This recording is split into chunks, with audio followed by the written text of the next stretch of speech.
এখন দেখি প্রায় প্রতি হাটে আপনাদের ভাইয়া এত বড় বড় মাছ নিয়ে চলে আসে। যদিও আমি নিষেধ করি, তারপরেও আমার কোনো কথাই শুনতে চায় না। হ্যালো এভরিওয়ান, আসসালামু আলাইকুম। কেমন আছেন সবাই? আশা করছি সবাই ভালো আছেন। আপনাদের দোয়ায় ভালোবাসায় আমিও ভালো আছি।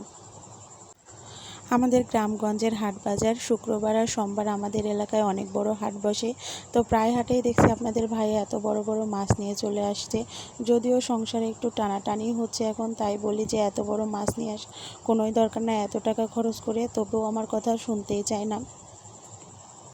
মাছটা অনেক বড়ই ছিল, প্রায় 2.5 কেজি 3 কেজি ওজন হবে। আমি তো হাত দিয়ে ধরতেই পারছিলাম না, কিভাবে কাটবো বুঝতেও পারছিলাম না। হঠাৎ করে আমার এক ভাস্তি অসুস্থ, যার কারণে আমার শাশুড়ি তাকে হসপিটালে দেখতে গিয়েছে। আমার শাশুড়ি নাই, যদিও আমার শাশুড়ি থাকলে এই মাছটা শাশুড়ি কুটতো, আমাদেরকে কোনো মাছ টাছ কুটতে দেয় না। শাশুড়ি বাসায় না থাকলে আমরা প্রায় অন্ধ হয়েই পড়ি। এখন যদিও কী করা, শাশুড়ি যখন বাড়িতে নেয় মাছটা কোনোভাবে কাটতেই হবে, সেজন্যই আপনাদের ভাইয়া আমাকে হেল্প করছিল। অবশেষে মাছগুলো আমি কেটেই ফেললাম যেভাবেই হোক কষ্ট করে। আমি মাছগুলো কাটাকাটি করছিলাম আর আপনাদের ভাইয়াকে বকাবকি করছিলাম। তো সে আমাকে বলল আমাদের বাবাটা এখন মাছ খেতে খুবই পছন্দ করছে, তার জন্যই মাছ কেনা হয়েছে, তোমার জন্য কিন্তু মাছ কেনা হয়নি। যদিও আমার বড় মাছ একদমই পছন্দ না, আমি ছোট মাছ একটু বেশি পছন্দ করি। অবশেষে অনেক যুদ্ধ করার পর মাছগুলো কেটে ভালোভাবে ধুয়ে নিচ্ছিলাম। নেওয়ার পরে এখন ফ্রিজে রাখার পালা। যদিও এতগুলো মাছ একসঙ্গে তো রান্না করে খাওয়াই যাবে না। কাটতে গিয়ে দেখি মাছের পেটে অনেকটা ডিমও আছে। মাছের ডিম তো আমার একদমই পছন্দ না, এটা তরকারির ভেতরে দিলে একদমই স্বাদ নষ্ট হয়ে যায়।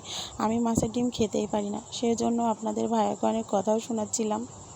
সে আমাকে বলল সে নাকি বুঝতেই পারেনি যে মাছের পেটের ভিতর ডিম হবে, না হলে সে কিনতই না।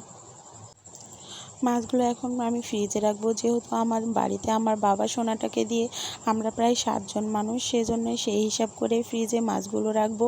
একদিনও তো এত মাছ রান্না করে খাওয়া যাবে না, সেজন্য আপনার ভাইয়াকে জিজ্ঞেস করছিলাম কয় পিস করে রাখা যায়। সে বলল তোমার মনের মতো করে তুমি রাখো। অবশেষে আমি 8 পিস করে মাছ ফ্রিজে রেখে দিলাম। আজকে তো একটা রান্না করব, আর বাকি 2-3টা যা থাকবে অন্যান্য দিন রান্না করে খাওয়া যাবে। আজকে টাটকা মাছ বলে আপনার ভাইয়া বলল আজকে কিছুটা মাছ রান্না করো, সেজন্য হাট থেকে বেগুনও নিয়ে আসছিল। ভাবলাম আজকে মাছ বেগুন দিয়ে রান্না করি। বেগুন বড়ি দিয়ে মাছ রান্না করলে অবশ্য খুবই ভালো হয়, সেজন্য রান্না বান্নার জন্য রেখে অনেকটা মাছ তুলে ফেললাম। আমার ছোট্ট বাবাটা যেহেতু মাছ খাওয়া শিখে গেছে, সেজন্য তার জন্য পেটির মাছগুলো আলাদা করে রাখার চেষ্টা করছিলাম, কিন্তু কোনো মতেই মিলাতে পারছিলাম না। তাই আপনাদের ভাইয়া বলল প্রত্যেকটা প্যাকেটেই 2টা করে রেখে দাও, যেন আমাদেরও খাওয়া হয় আর আমার ছোট্ট বাবাটারও খাওয়া হয়। সেজন্য সেভাবেই তার কথা মতো মিলিয়ে রাখলাম। আমার মতো কে কে বড় মাছ যুদ্ধ করতে হয় অবশ্যই কমেন্টে জানাবেন।